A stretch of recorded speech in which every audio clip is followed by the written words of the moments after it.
Hey guys, tonight we begin with something a little darker, a story about vanity, power, and what happens when you mistake rejection for escape.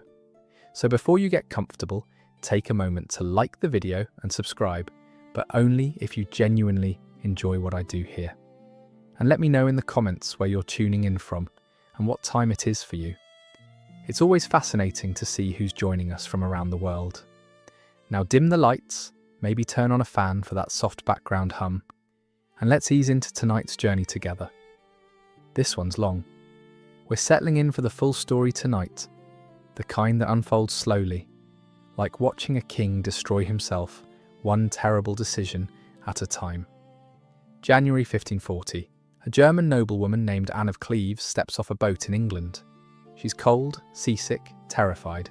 She's been sent to marry Henry VIII, a king she's never met, whose language she doesn't speak. 6 months later, he divorces her, calls her a Flanders mare, says she's too ugly to even look at. The entire European court gossips about it. Anne signs the papers, without a word, takes her settlement, and disappears. And here's the part they don't tell you in history class. 20 years later, Henry VIII is dying. His body is rotting from the inside out. His leg ulcers smell like a corpse left in the sun. He's too fat to walk, too paranoid to trust anyone, and he's buried 2 more wives since Anne. And in those final months when the pain won't let him sleep and the servants have to turn his massive body like cargo, something starts to haunt him. A realization that creeps in during the dark hours when there's nothing left but truth. Anne of Cleves was the smart one, the one who got away, the only wife who beat him, and by the time he figured it out, she was living in a palace, sleeping peacefully, completely out of his reach. She outlived him by a decade. She outlasted every single one of his other wives. Want to know how she did it? We need to start at the beginning. Back when Henry VIII wasn't a monster yet. Back when he was beautiful. Picture this. It's 1509. Henry is 18 years old, and he looks like he was personally designed by God to make other men feel inadequate. He's 6'2". In the 16th century, that makes him a giant. His body is pure muscle from constant jousting, hunting, wrestling, sword fighting. His hair is red gold, catching light like literal fire. His skin is fair and smooth. His eyes are small but sharp, missing absolutely nothing. People who saw him wrote that he was almost supernatural. One ambassador said Henry looked like a god descended from Olympus. Another wrote that he was the handsomest potentate I ever set eyes on, above nature itself. This wasn't flattery. This was a young man who could ride for 12 hours straight without breaking a sweat, win every tournament he entered, compose music that's still performed today, speak Latin, French, and Spanish fluently, and charm literally anyone. And here's the thing about being that beautiful, that talented, that worshipped from the moment you're born. You start to believe the world exists to adore you. Henry wasn't supposed to be king. That was his older brother Arthur's job. Arthur got groomed to rule. Henry got to be perfect without pressure. He studied everything, learned to joust so well that grown knights refused to face him, composed masses and love songs, read philosophy and theology. Then Arthur died, suddenly, at 15. 11-year-old Henry became heir to the English throne. When their father died in 1509, 18-year-old Henry inherited a kingdom, a fortune, and a world that seemed designed to worship him. His coronation was a massive party. Tournaments, feasts, music, everyone celebrating. Henry jousted and won. The crowd went insane. Within weeks he married Catherine of Aragon, his dead brother's widow. She was 23 to his 18, and she'd spent 7 years in England waiting to see if anyone would marry her after Arthur died. Young Henry rescued her, and for a while it was actually romantic. She was experienced, educated, poised. He was dazzling and energetic. They danced, they hunted. He wrote her poems. She adored him. For about a decade, Henry VIII was everything England could have wanted. Strong, charismatic, confident. But there was a crack forming. Small at first, easy to ignore. Catherine kept getting pregnant, and the babies kept dying. Here's what they don't tell you about being a Tudor queen. Your entire value, your entire existence, comes down to one thing: producing a son. Not just a baby, a son. Daughters don't count. Daughters can't inherit without triggering civil war. Catherine got pregnant 6 times in 9 years. First baby, stillborn daughter. Second, a son named Henry, who lived 52 days and then just stopped breathing. Third, miscarriage. Fourth, another miscarriage. Fifth, stillborn son. Finally, in 1516, Catherine gave birth to a healthy baby. Mary, a daughter. She survived. She was intelligent, healthy, loved by both parents. But she wasn't a son. And in Henry's world, in the brutal mathematics of Tudor succession, that wasn't enough. Henry had watched the Wars of the Roses tear England apart for 30 years. Cousins murdering cousins, noble families wiped out, fields soaked in blood. He needed a male heir to prevent that from happening again. Catherine kept trying, but by the early 1520s she was in her late 30s. Her body had given up. The pregnancy stopped, and Henry started looking elsewhere. That's when Anne Boleyn walked into his life, and that's when the Golden Prince started his transformation into the thing he'd become.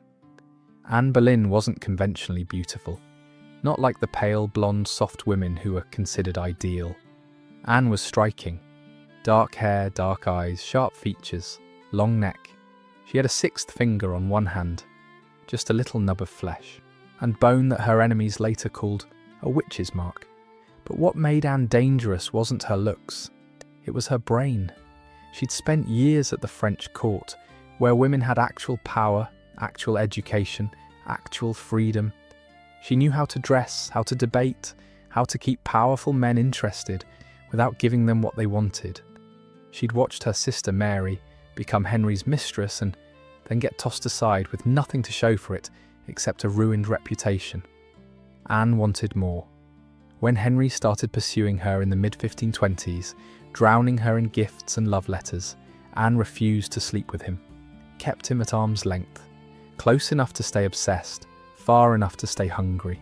She wanted marriage, a crown, real power, and Henry, completely obsessed, gave it to her. But here's the problem. Henry was already married to Catherine, and the Catholic Church didn't do divorces. So Henry did what narcissists do when reality doesn't cooperate with their desires. He rewrote reality. He convinced himself his marriage to Catherine was cursed. Found a Bible verse, Leviticus 20:21, that said, "Marrying your brother's widow was forbidden." Decided God was punishing him with dead sons. Never mind that the Pope had given special permission for the marriage. Never mind that Catherine swore Arthur had never touched her. Henry needed out, and Scripture gave him the excuse. He demanded an annulment. Catherine refused, not out of spite, to protect their daughter. If the marriage was invalid, Mary would become a bastard. Stripped of her inheritance, removed from succession, Catherine wouldn't allow it.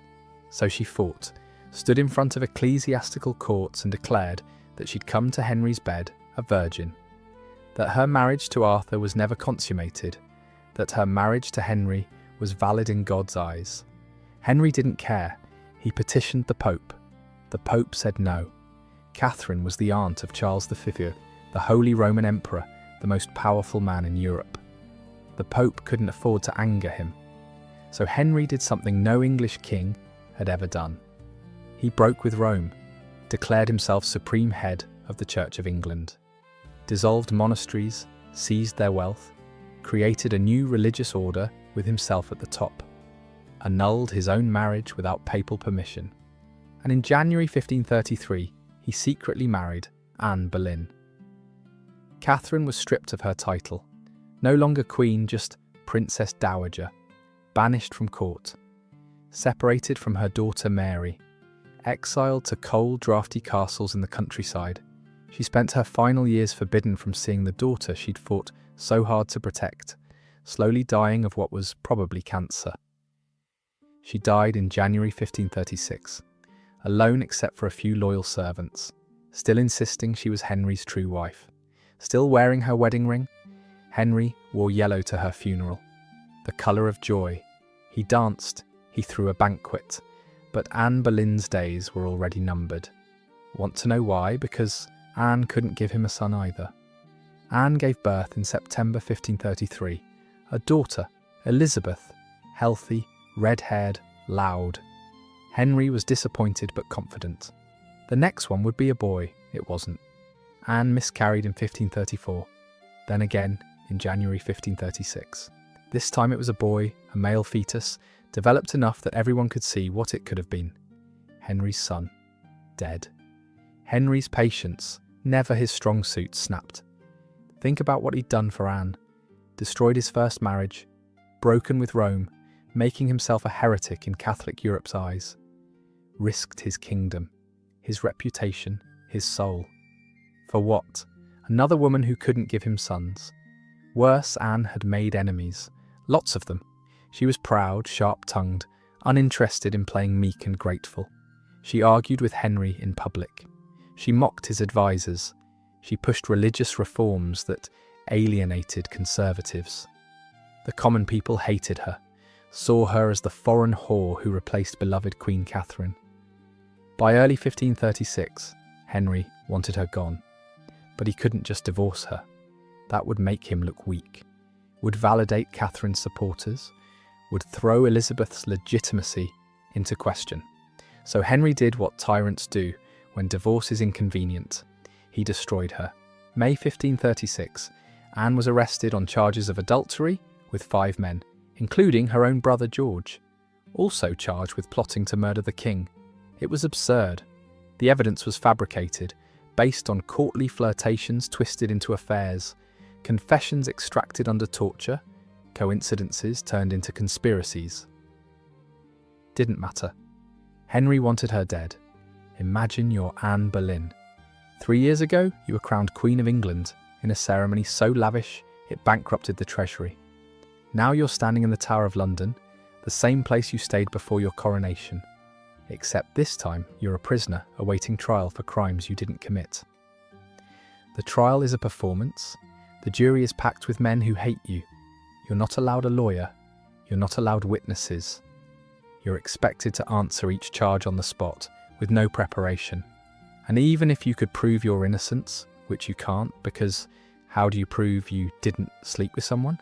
It wouldn't matter, because Henry has already decided. Anne was convicted. So were the 5 men. They were executed first, beheaded on Tower Hill, while Anne watched from her window. Her brother George went last. Before he died, he gave a speech warning against false accusations. He knew. They all knew. May 19th, 1536. Anne walked to a scaffold on Tower Green. She'd asked Henry for one mercy. Instead of a clumsy English axeman with a heavy axe, could she have a French swordsman? Supposed to be quicker, cleaner. Henry agreed. Last kindness he ever showed her.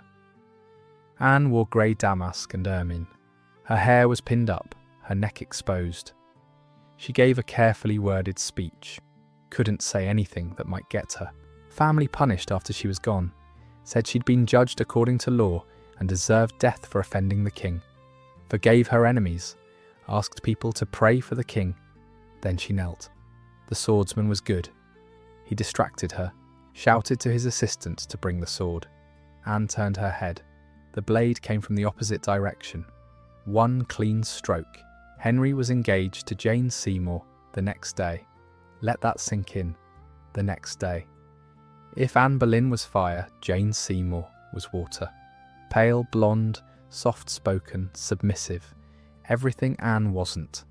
That's exactly why Henry picked her. Jane had been one of Anne's ladies-in-waiting, front row seat to Anne's rise and fall. She'd watched Catherine die in exile and Anne lose her head. Jane understood the assignment. Don't challenge Henry. Don't argue. Don't fail. She was meek, obedient, traditional, modest gowns covering everything. Quoted scripture. Made it clear she existed only to serve. Henry adored it. They married 11 days after Anne's execution. 11 days. Anne's blood hadn't even dried on the scaffold. And for a while, Jane seemed like the perfect solution. She didn't threaten him. She didn't argue. Conservative nobles loved her because she represented a return to tradition before Henry's break with Rome. She quietly worked to reconcile Henry with Mary, who'd been declared a bastard and cut off. Then, October 1537, Jane gave Henry what he'd wanted for nearly 30 years. A son, Edward, born at Hampton Court, healthy, screaming, perfect. Henry wept. The kingdom celebrated. Church bells rang for days. Bonfires everywhere. Finally. The Tudor line was secure. Jane Seymour died 12 days later. Childbed fever. Her body couldn't fight the infection. She developed a fever that spiked, became delirious, thrashed in bed burning from the inside. Doctors bled her, which made it worse. Gave her herbal remedies that did nothing. Within days she was gone. Henry was genuinely devastated, mourned for months, wore black, refused to celebrate Christmas, ordered that when he died he'd be buried beside her.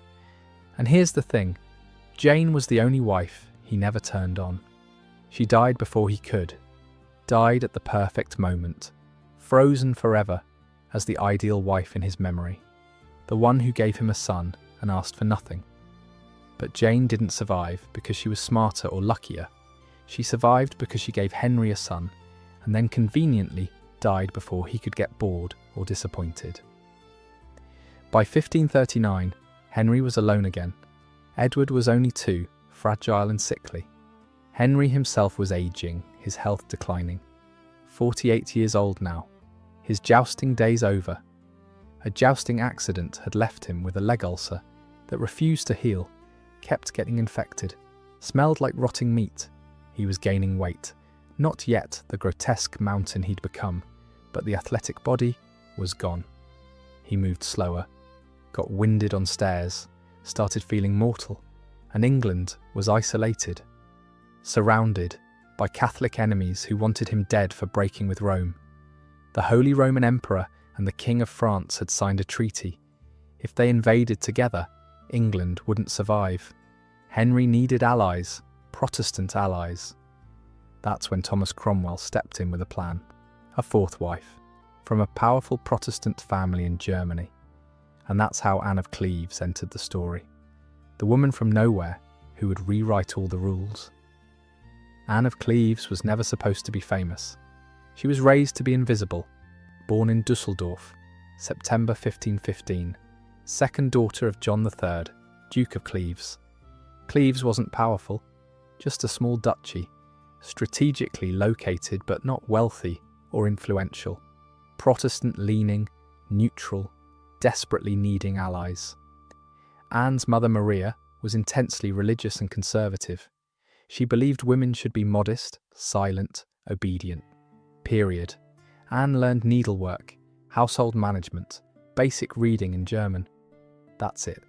No dancing, no musical instruments, no French or English or Latin, no flirting, no charm lessons. Her world was small, contained, safe. She had a sister, Amalia, and a brother, William. William would inherit. Anne's job was simple. Marry well, bear children, don't cause trouble. By her mid-20s, Anne was still unmarried. Unusual, but not scandalous. She was plain by European court standards. Not ugly, just unremarkable. Brown hair, round face, clear skin. Not the kind of woman who turned heads. And she was fine with that. Anne didn't dream of crowns or power. She expected to marry some minor German nobleman, manage his household, raise his kids, die quietly where she was born.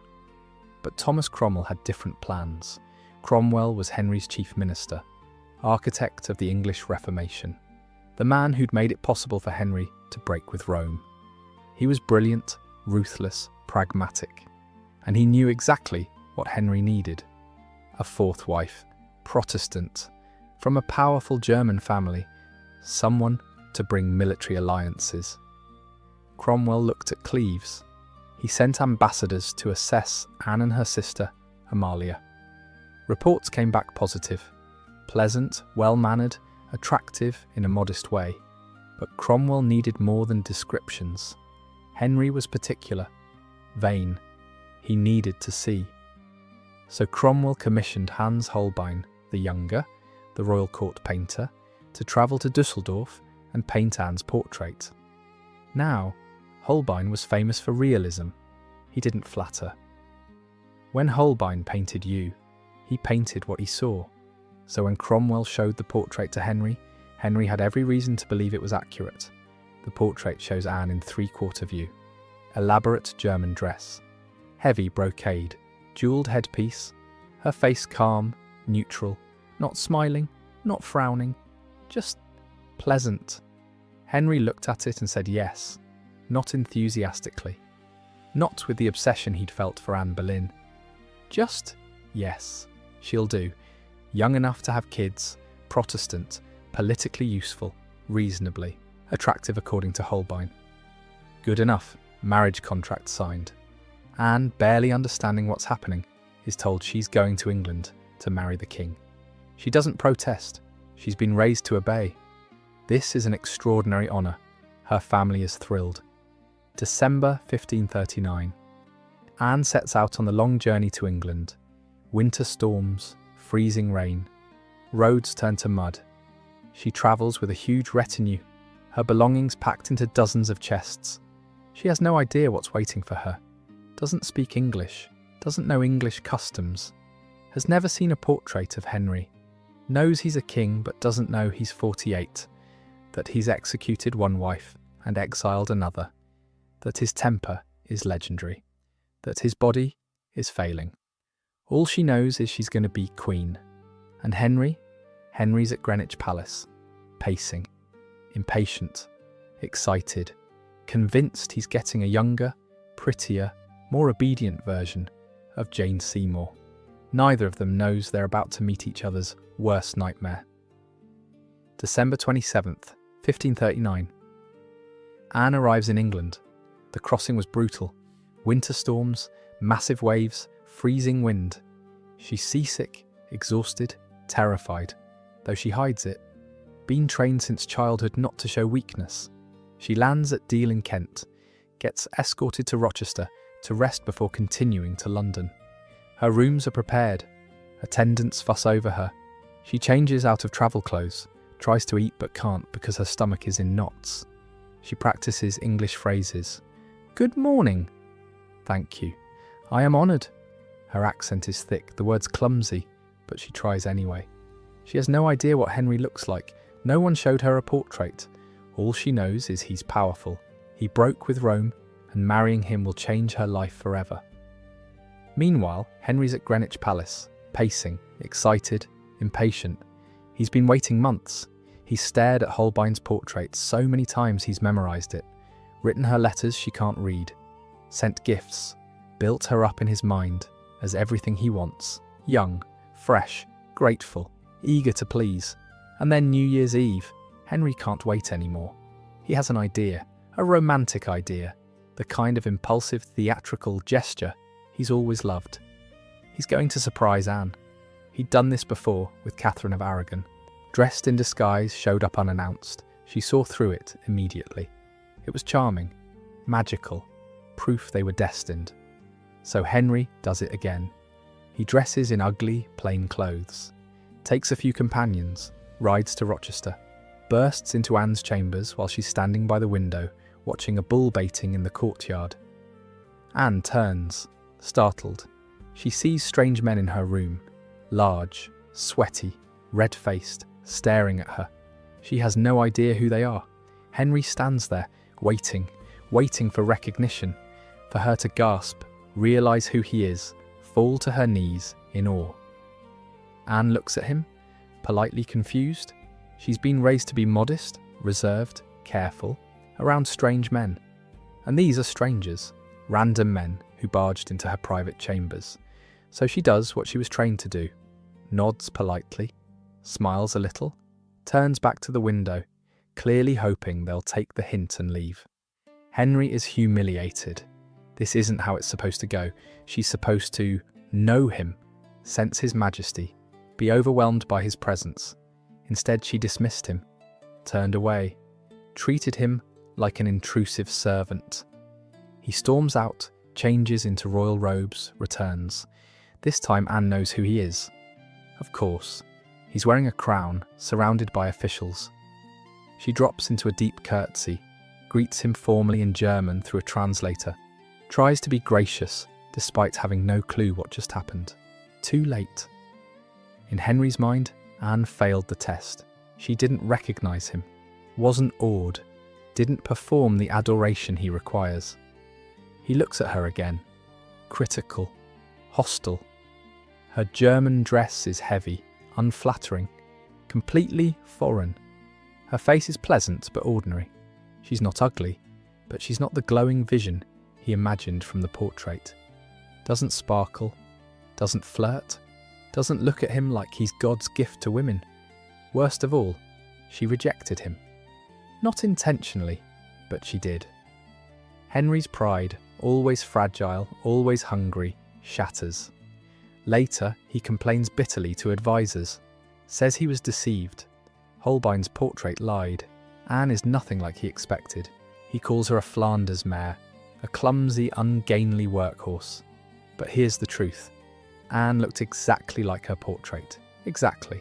Holbein didn't lie. The problem was Henry. He'd built an impossible fantasy. When reality didn't match his delusion, he lashed out. Anne has no idea any of this is happening. She thinks the meeting went well. She was respectful, polite, did everything right. She has no idea her marriage is already doomed.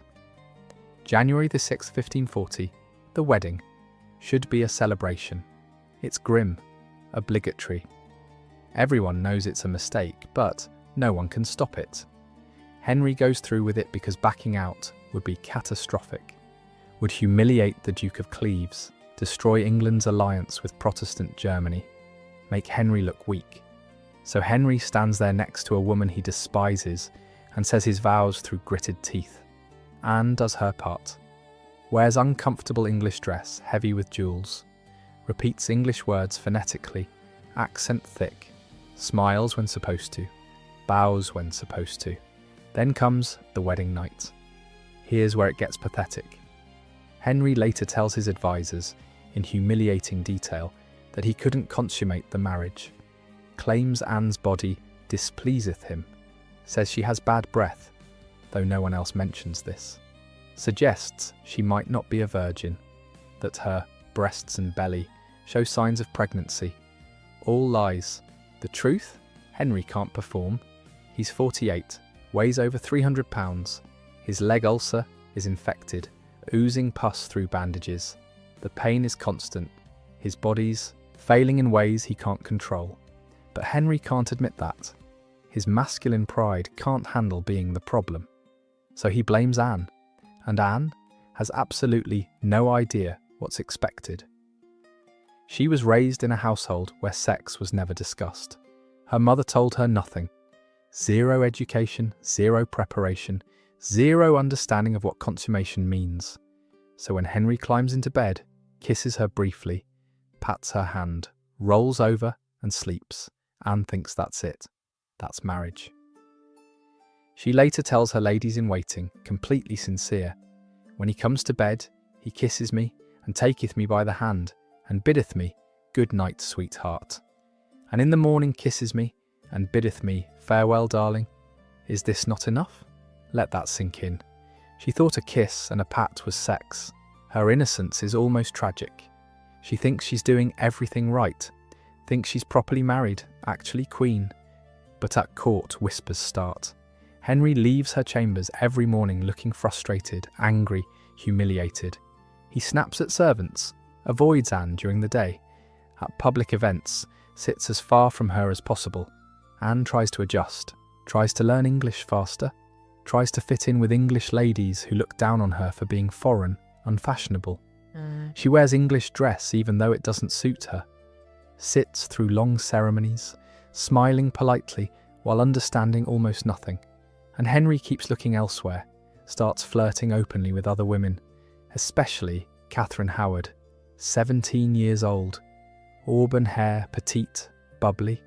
Everything Anne isn't. Anne sees it. She's not blind. But she's been taught to be obedient, not make scenes, accept whatever her husband does. Queens don't complain, so she says nothing. Meanwhile, Thomas Cromwell is panicking. He pushed for this marriage, staked his career on it. Now it's falling apart, and Henry blames him. By spring 1540, court is thick with tension, everyone waiting to see what happens. Will Henry divorce her, annul it, execute her like Anne Boleyn? Anne keeps her head down, attends functions, prays, waits. June 1540, Cromwell is arrested. Charges: treason and heresy. Real crime, giving Henry a wife Henry didn't want. Cromwell is executed in July. With Cromwell dead, nothing protects Anne anymore. Henry's advisors approach her quietly. Don't threaten directly, don't need to. The threat is implicit. They offer a deal.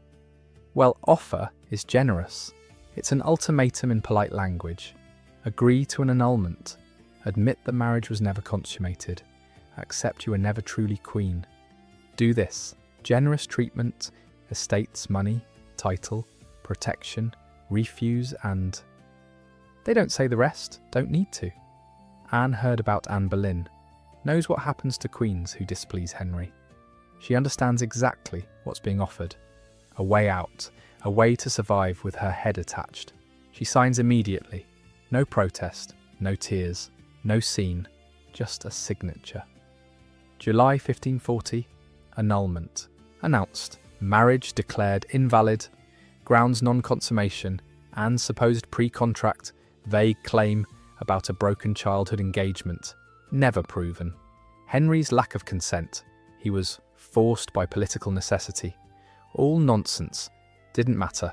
Henry got his clean exit. Looked like the victim, not the villain. And Anne got a title, the king's beloved sister. Odd, but came with real benefits. Got Hever Castle, ironically, Anne Boleyn's childhood home. Got Richmond Palace, one of the most beautiful properties in England. Got several other estates. Got an annual income of $4,000, made her one of the wealthiest women in England. She'd been Queen of England for exactly 6 months. Walked away with her life, her wealth, her freedom. But here's what nobody talks about. Anne didn't just survive, she thrived. After the annulment, Anne could have disappeared. Retreated to an estate, lived quietly, been forgotten. Everyone expected that. Anne did the opposite, stayed visible, present, active. She accepted the king's beloved sister with grace and, let's be honest, probably massive relief. Ridiculous title, but it gave her something no other queen had. Independence, no husband, didn't answer to anyone, didn't have to produce heirs or manage moods or fear for her life. Free. Anne settled in with what must have been profound relief, mixed with growing confidence. Wealth beyond anything she'd imagined. Hever Castle became a favourite. Beautiful grounds, comfortable rooms, loyal staff. Richmond Palace even better. Sprawling, elegant, on the Thames with stunning views.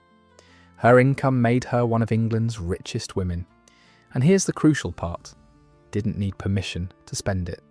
Didn't need approval to travel, buy furnishings, employ staff, host guests. She renovated her homes, filled them with tapestries, comfortable furniture, imported German goods, kept pets, dogs and birds she doted on, employed staff genuinely loyal to her, not spying, learned English, actually learned it properly without pressure of pleasing a hostile husband, became fluent, could read, write, converse naturally. And here's where Anne showed real intelligence, maintained a cordial relationship with Henry. Think about that. The man who humiliated her, rejected her, called her ugly in front of Europe. Anne could have retreated in bitterness, made herself his enemy. Instead, played the game perfectly. Continued attending court functions when invited. Sat at banquets, smiled politely. Exchanged gifts with Henry at Christmas and New Year's. Nothing expensive enough to seem desperate, thoughtful enough to maintain goodwill. even played cards with him and his new wives. Imagine that, sitting across from Catherine Howard, the teenager who replaced you, while Henry watches, just playing cards, smiling, being pleasant. Anne knew exactly what she was doing. By being gracious, never complaining, never causing problems, she made herself untouchable. Henry couldn't vilify her because she gave him no reason. She became the ideal ex-wife, grateful, respectful, no longer a threat.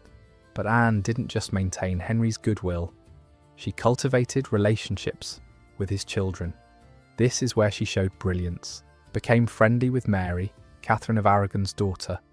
Mary was Anne's age, actually slightly older, and had been through hell with Henry. Declared a bastard, separated from her mother, forbidden from using her royal title. Mary appreciated Anne's kindness. Anne never competed with Catherine's memory, never did anything to hurt Mary. They exchanged letters, sent gifts, developed genuine friendship. Anne was warm toward Elizabeth, Anne Boleyn's daughter. Elizabeth was just a child when Anne was briefly queen, but Anne had been kind. Elizabeth remembered. Years later, when Elizabeth became queen, she remembered the German woman who'd been gentle when kindness was rare, and Anne adored little Edward, Henry's precious son, sent him presents, toys, books, clothing, visited when allowed, wrote letters in improving English, always appropriately deferential, never overstepping, but warm and affectionate. By cultivating these relationships, Anne secured her future. No matter which child inherited, Anne would have an ally. She was thinking long-term, something Henry never seemed capable of. Anne also surrounded herself with culture and learning, read extensively, religious texts, histories, literature, collected art, hosted small intellectual gatherings at her estates, invited scholars, musicians, interesting people, genuinely curious about the world, about ideas, about the England she'd been thrust into, and she never remarried. Important. Anne was in her mid-20s when the marriage ended. Wealthy, titled, free. Could have found another husband. Probably German nobles who'd have been thrilled. But she didn't. Whether her choice, and I suspect it was, or whether Henry quietly forbade it to avoid political complications, Anne seemed perfectly content single. Had everything she needed. Comfort, security, autonomy, freedom to read, think, live without fear. While Henry's other wives were trapped in marriages, trapped by pregnancy, trapped by fear, Anne was free. While Catherine died in exile, Anne lived comfortably. While Anne Boleyn was executed, Anne walked in gardens. While Jane Seymour bled out, Anne slept peacefully. While Catherine Howard faced the executioner, Anne played with her dogs. She'd escaped. Done it without making an enemy of the most dangerous man in England. But to understand just how wise Anne was, we need to watch what happened to Catherine Howard.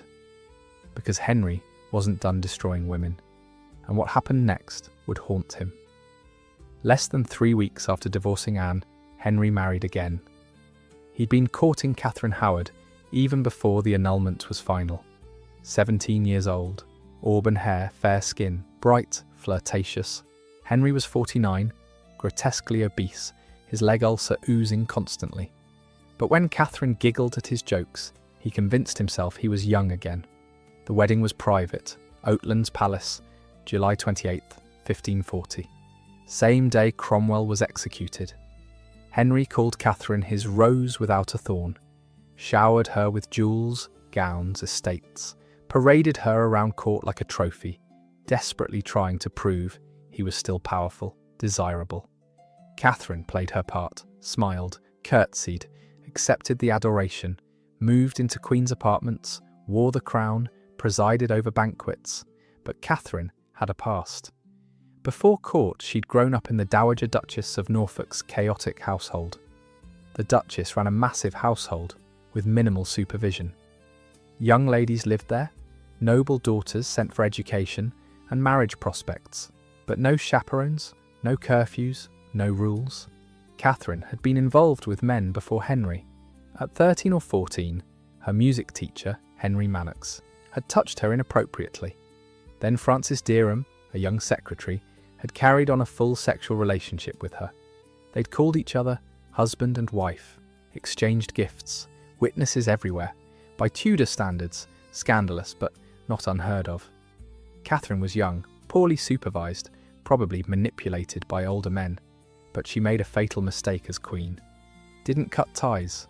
Francis Derham showed up at court after Catherine's wedding, asking for a position. Catherine, stupidly, naively, or out of fear of what he might reveal, gave him a job, made him her private secretary. Then she did something even more reckless. Started an affair with Thomas Culpeper, a young man in Henry's privy chamber. Handsome, charming, Catherine's age. Everything Henry wasn't. Catherine and Culpeper met secretly. Late nights in her chambers, her lady-in-waiting, Jane Rochford, widow of George Boleyn, Anne Boleyn's executed brother, facilitated, stood guard, passed messages, breathtakingly stupid, suicidal. By late 1541, rumours spread, servants talked, jealousies flared. People noticed Culpeper spending suspicious time near Queen's chambers at odd hours. Eventually, someone broke. John Lascelles, a Protestant reformer with an axe to grind against the Catholic Howard family, approached Archbishop Cranmer. Brought information, evidence, names, dates. Cranmer investigated. Confirmed Catherine had relationships before marriage. Found letters suggesting an affair now. Cranmer was terrified. Knew what this would do to Henry, but not telling would be treason. November 2nd, 1541. Cranmer left a letter for Henry detailing Catherine's past and present indiscretions. Henry didn't believe it, thought it was a plot, enemies framing her, ordered an investigation, confident it would clear her. Didn't. Under interrogation, Manox confessed. Derham confirmed their relationship. Jane Rochford broke completely, admitted facilitating secret meetings between Catherine and Culpeper. Then they found letters, Catherine's letters to Culpeper. Her own hand, affectionate, intimate. I heartily recommend me unto you, praying you to send me word how that you do. I never longed so much for a thing as I do to see you and speak with you. Yours as long as life endures. Henry was destroyed, not because he loved Catherine, barely knew her, but because his pride was publicly humiliated. Again. An old, fat fool who thought a pretty teenager actually wanted him. He wept in front of his privy council, openly sobbing, raging one moment, self-pitying the next, called for a sword, said he'd kill Catherine himself, then collapsed into tears, lamenting how women used him. For the first time, his courtiers saw him completely break. Catherine was arrested, interrogated, imprisoned in her chambers at Hampton Court. Confessed to her past with Derham, but insisted her relationship with Culpeper was innocent. Just conversations, didn't matter. Even talking was treason for a queen. Derham and Culpeper were tried, convicted, December 1541. Punishment for men was worse. Derham was hanged, cut down alive, castrated, disemboweled, quartered. Body parts displayed on spikes around London. Culpeper, because of higher status, got merciful beheading. Catherine was attainted by Parliament, convicted without trial, stripped of title, declared guilty, condemned. February 13th, 1542. Catherine led to Tower Green. Same spot Anne Boleyn died, 18 years old. Legend says she asked for the block the night before, so she could practice laying her head on it, trying to die with dignity. Next morning walked out pale, trembling, composed, made a short speech confessing she deserved death for offending the king, forgave enemies, asked people to pray for the king, knelt, axe fell, Catherine Howard was gone. Henry never spoke her name again, but something broke inside him, something irreparable. The fantasy that he was still the Golden Prince, still desirable, still capable of inspiring genuine passion, shattered. Catherine exposed the truth he couldn't face. He was old, rotting, and the beautiful young woman he thought loved him had been faking it. Worse, actively betraying him while he paraded her around. Ultimate humiliation. Destroyed something that never came back. By 1543, Henry VIII was a medical nightmare in royal robes, 52 years old, over 400 pounds, couldn't walk without help. His leg ulcers so infected the smell preceded him. People could tell when the king approached just from the stench of rotting flesh. He needed a wife, not for love, not for children. Already had Edward, for care. He needed a nurse. Catherine Parr was 31, twice widowed, intelligent, educated, deeply Protestant. First marriage at 17 to an older man who died. Second to a much older man who just died, leaving her comfortable. First time in her life, Catherine was free. No husband, no elderly invalids to care for, could do what she wanted. What she wanted was Thomas Seymour, Jane Seymour's brother, rising courtier. She'd fallen in love. They were courting, planning a future. Then Henry noticed her, and when Henry VIII noticed you, you didn't say no. Catherine understood exactly what she was walking into. She'd been at court, knew the statistics. Catherine of Aragon, exiled. Anne Boleyn, executed. Jane Seymour, dead in childbirth. Anne of Cleves, divorced. Catherine Howard, executed. Terrible odds. But refusing wasn't an option. Henry would take it as insult, make her life impossible, might accuse her of treason just for rejecting him. July 12th, 1543. Catherine Parr became the sixth and final wife of Henry VIII. Not a romantic marriage, a job. Catherine's role: manage Henry's household, care for his children, nurse his ailments, survive his moods. She was brilliant at it, patient, tactful, strategic. When Henry raged, and he raged often, pain making him vicious, she soothed him. When he was in agony, she brought medications, read to him, distracted him. When he wanted to debate theology, she engaged intellectually, but never contradicted too forcefully. She'd seen what happened to people who disagreed with Henry directly. She also worked quietly to reconcile Henry with his daughters. Mary and Elizabeth, both declared bastards, removed from succession. Cruel, unnecessary punishment, serving no purpose except Henry's spite.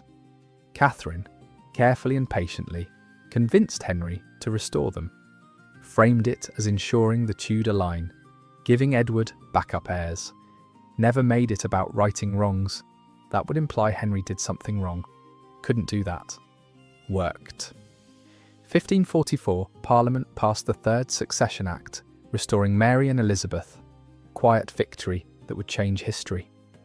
Catherine was also educated, well-read, genuinely interested in religious reform. Published a book, Prayers or Meditations, surprisingly popular. Working on a more controversial theological text, pushing Protestant reforms. Made her enemies, powerful enemies. Conservative factions led by Bishop Gardiner saw Catherine as dangerous Protestant radical. Began building a case, gathering evidence of heretical beliefs, hoping to convince Henry she was a threat. 1546. Almost succeeded. Gardiner presented Henry with evidence of Catherine's dangerous views. Henry, paranoid and in constant pain, signed a warrant for her arrest. She was going to be questioned, interrogated, possibly burned for heresy. Catherine found out. Someone warned her, loyal servant, ally at court. Learned guards were coming, that she was about to be accused, that her life was over. Acted immediately, went straight to Henry, found him in his chambers, terrible pain from ulcers, collapsed in tears at his feet, threw herself on his mercy, told him she'd only debated theology to distract him from pain, to learn from his great wisdom, to pass time during illnesses. Wasn't trying to teach or correct him, just a weak woman trying to understand his brilliant mind. Performance, calculated, brilliant performance, played to Henry's ego perfectly. presented herself as humble, submissive, acknowledging his intellectual superiority. Henry, mollified and pleased, forgave her, told her she'd misunderstood, that he never really doubted her. Next day, guards came to arrest Catherine. Henry sent them away, roared at them. How dare they accuse the Queen? Didn't they know she was loyal? Catherine survived, barely, thinnest margin possible, remained at Henry's side for his final years, managing his care as his body collapsed. By late 1546 into 1547, Henry barely conscious most days. Bedridden, immobile, couldn't control bodily functions, ulcers everywhere, body one massive wound. Catherine supervised everything, made sure he was turned to prevent bed sores, made sure ulcers were drained, made sure he was fed, though he could barely swallow, kept clean, though nearly impossible given his size. Grueling, thankless work. The smell alone would break most people. Catherine endured, because that's what she did, survived. January 28th, 1547. Henry VIII finally died at Whitehall Palace. Body gave out, poisoned by years of infection, obesity, excess. Catherine Parr was at his bedside, finally free. Within months, married Thomas Seymour. Pregnant by fall. Happy. Genuinely happy. First time in years. Tragically, Catherine died September 1548 from childbed fever, days after giving birth to a daughter. But she'd survived Henry, outlasted him, done it through intelligence, patience, ability to make herself indispensable without becoming a target. But as Henry lay dying those final months, body failing piece by piece, one name kept surfacing in his diseased mind. Not Catherine, not even Jane, Anne of Cleves, the one who got away. Want to know what Henry's final years actually looked like? Not the sanitized history book version, but the reality? Let me paint you a picture. By 1545, Henry VIII was unrecognizable. The Golden Prince was gone. What remained was a horror show. His weight had ballooned past 400 pounds, maybe 450. Hard to know.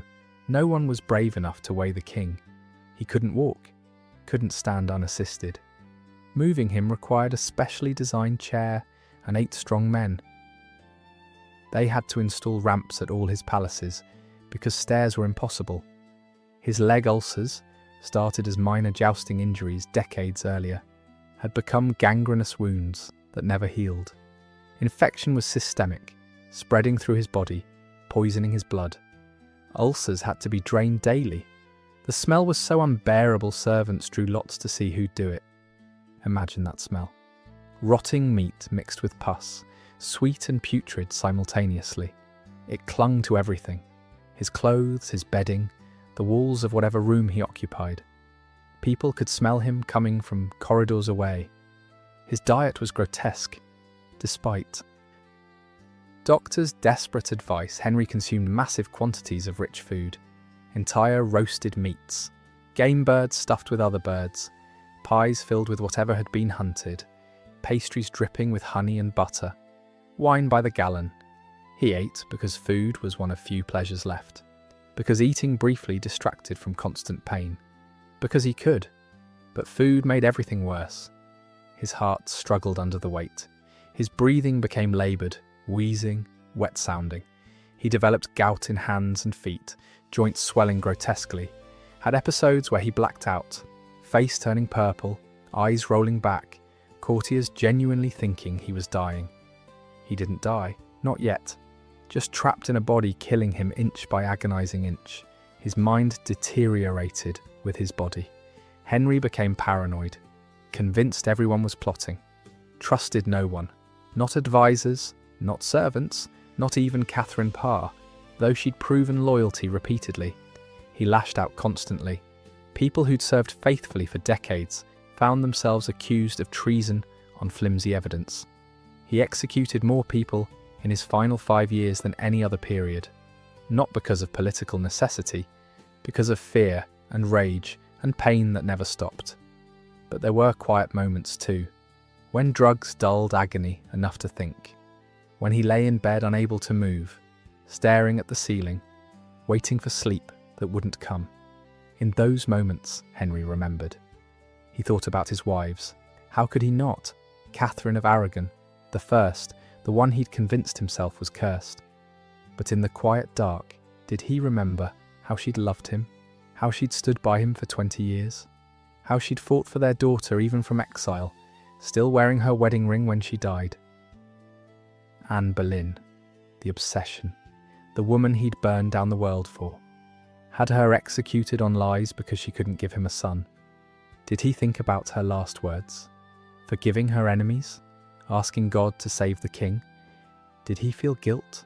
Or just echoes of old rage? Jane Seymour, the idealised one. Perfect because she died before he could turn on her. He'd ordered burial beside her, cementing the fiction theirs was the great love story. But was it love? Or just comfort of never being disappointed? Catherine Howard, the humiliation, the teenager who made him look like a fool. He never spoke her name after execution, but shame lingered. Knowledge she'd betrayed him, probably never wanted him, that he'd been performing virility for a court that knew truth. Catherine Parr, patient, tireless Catherine, caring for him when no one else would. Reading to him, bringing medicine, surviving his rage. But even with Catherine, he knew she was there from duty, not desire. Knew she'd rather be anywhere else. And Anne of Cleves, Anne, who was still alive, still comfortable, still respected. Anne, who attended court functions, smiled politely, played cards, never caused problems. Anne, who'd walked away, with grace, wealth, freedom. Anne, who'd been smart all along. By mid-1540s, Henry must have started seeing her differently. Not as the ugly woman who disappointed him. Not as the wife who failed his stupid test, but as the one who escaped. She never betrayed him, never schemed, never embarrassed him after the initial divorce. She'd accepted annulment gracefully, taken settlement, lived quietly, done everything right, and been happy. Genuinely happy, in a way none of his other wives ever were. Henry saw her sometimes at court. She still attended major functions, Christmas, New Year's, important occasions. She'd arrive in fine German gowns, comfortable and confident now, speaking fluent English, laughing with his children. With Mary, who remembered Anne's kindness when kindness was rare. With Elizabeth, growing into a sharp, intelligent young woman. With Edward, who knew Anne as the gentle foreign lady who sent gifts and never demanded anything.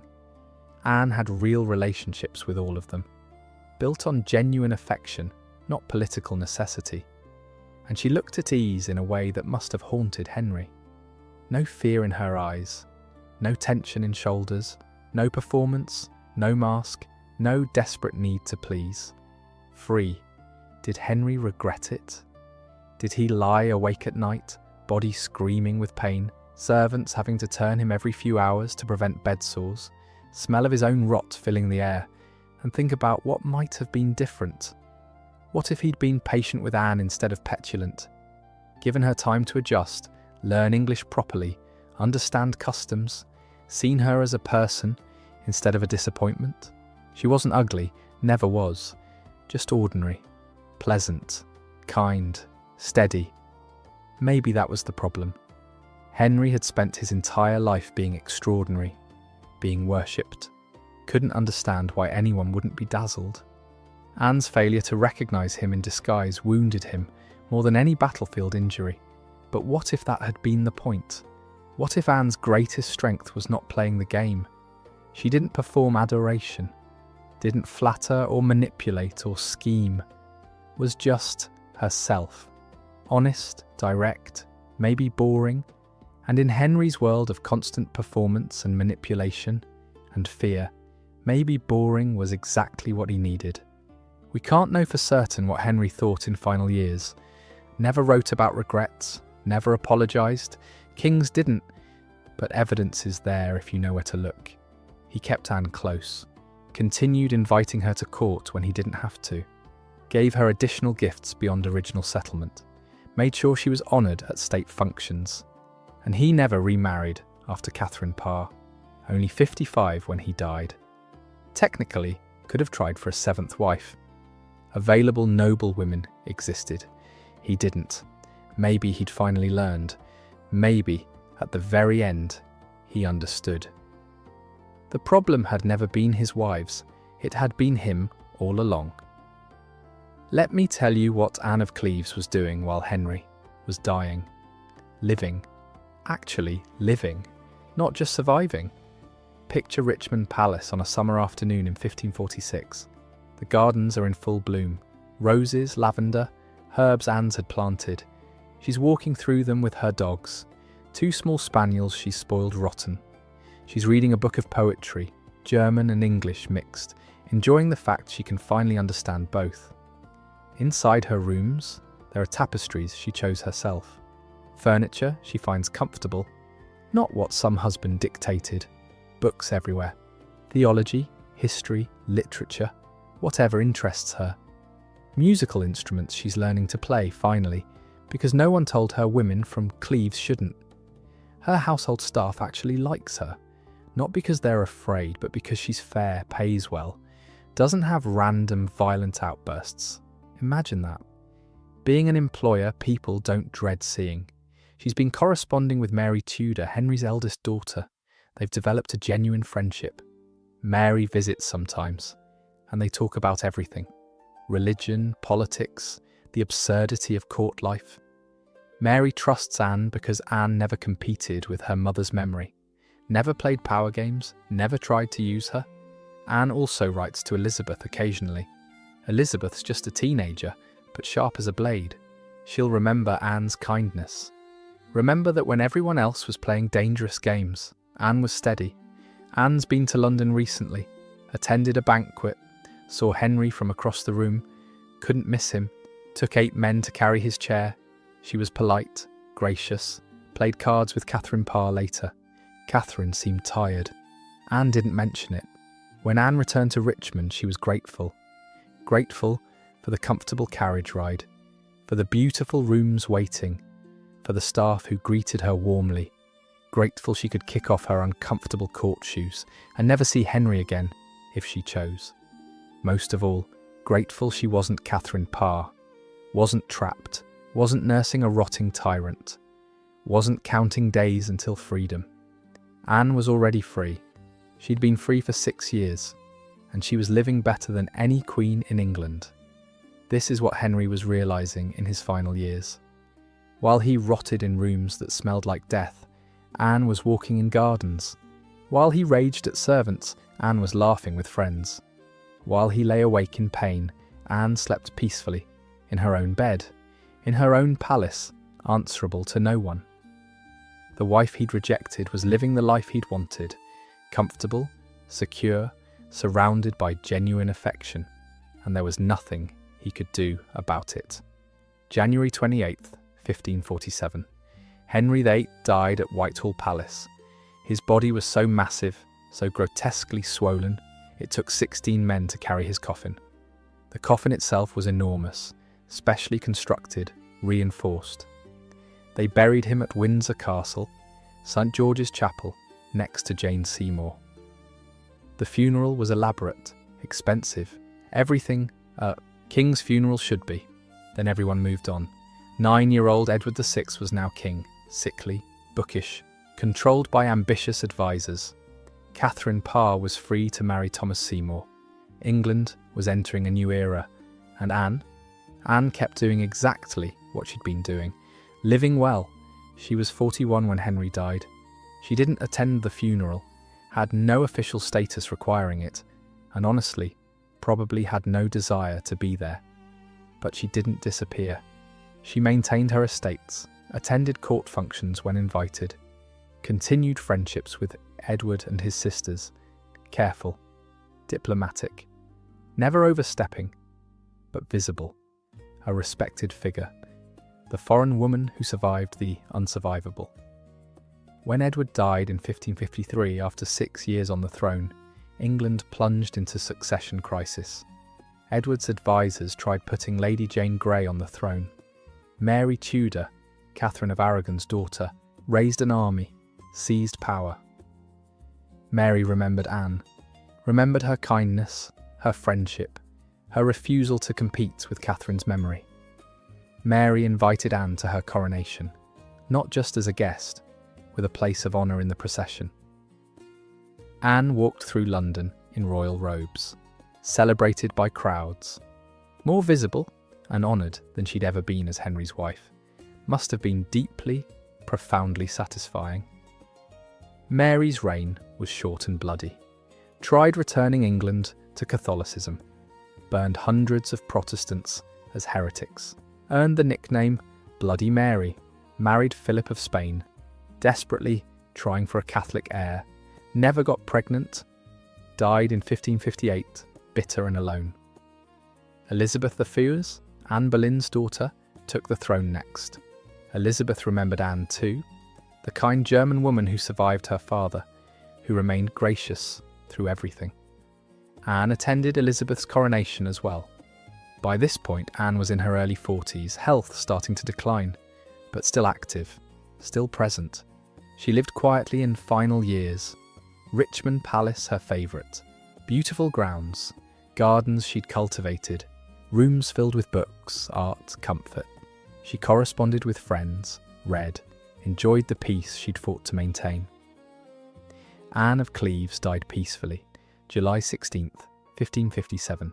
Not in pain, not in childbirth, not on a scaffold, in her sleep, at Chelsea Old Manor, surrounded by servants who genuinely cared about her.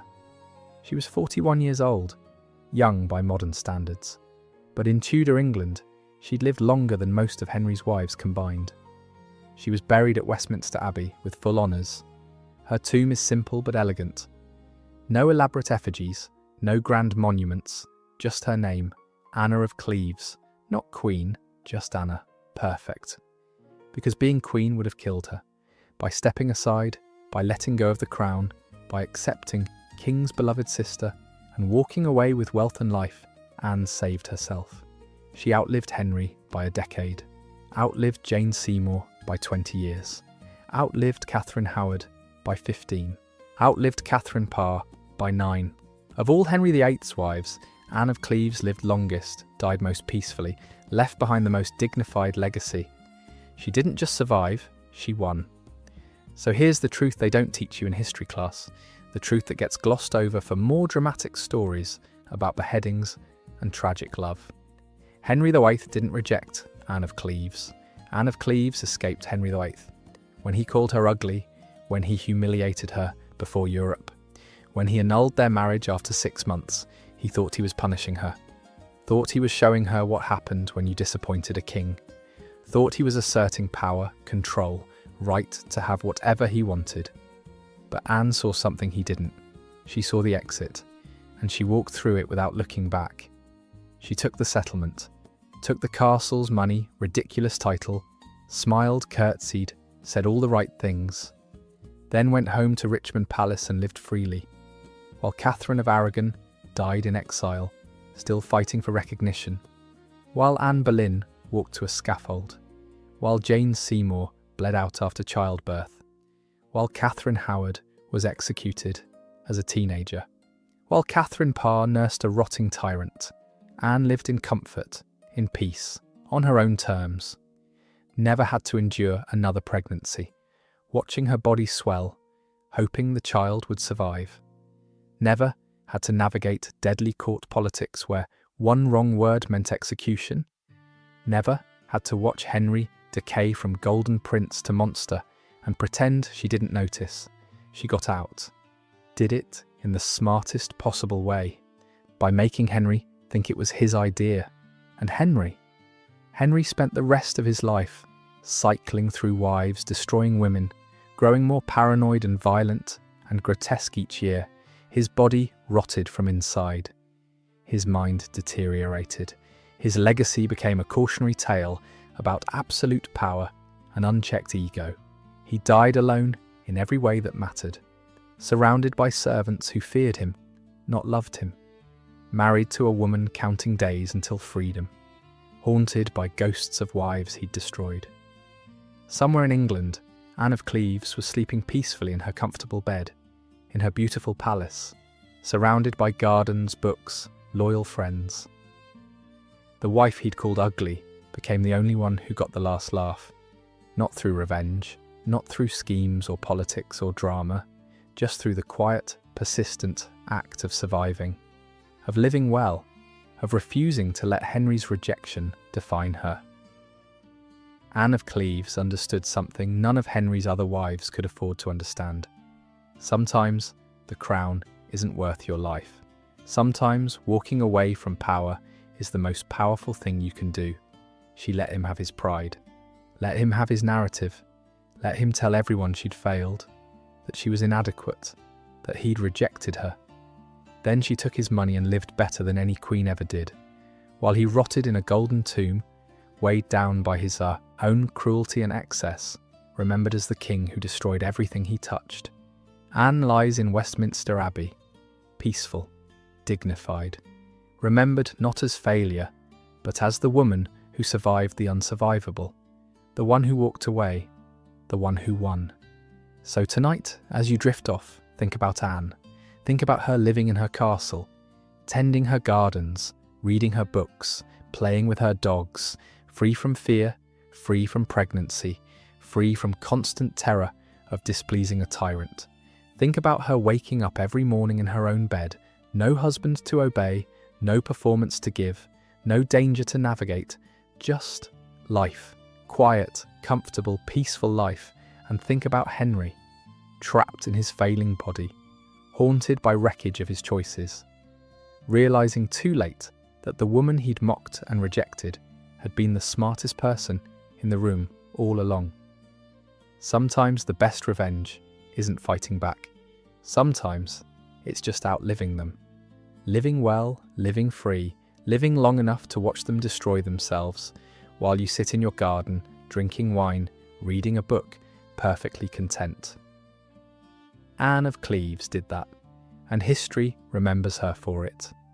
Not as the ugly wife, not as the rejected queen, not as the failure, but as the woman who understood that sometimes survival is victory, that sometimes walking away is winning, that sometimes the best thing you can do for yourself is take the exit when it's offered and never look back. She didn't fight Henry. She didn't try to change him. She didn't martyr herself for principle or pride. She just outlasted him, outlived him, and won. Sleep well.